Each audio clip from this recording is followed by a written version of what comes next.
What's up mga ka-livestock? Ang case natin ngayon ay isang tinatawag na grass tetany. Ano ba tong grass tetany mga ka-livestock? Isa itong kondisyon ang baba ng level ng magnesium sa katawan ng baka o sa circulation. Nakukuha to sa mga masyadong bata na mga damo or fresh grass. Nahihirapan silang tumayo at saka maglakad, parang lasing. At saka may mga spasms din sa muscles at saka disoriented at nahirapang huminga at naglalaway. Anong gagawin natin dito mga ka-livestock pag ito yung nangyari? Ipasilong natin siya. Huwag natin siyang subukang i-persa na tumayo. Ang drug of choice natin dito mga ka-livestock ay yung DCM o yung dextrose calcium magnesium.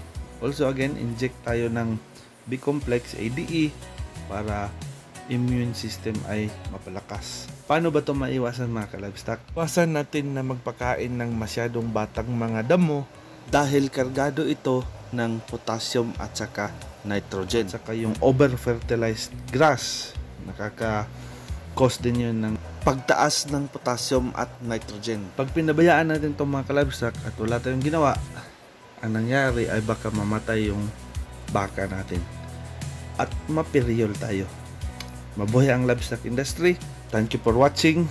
Like, share, and subscribe. And as always, glory to God.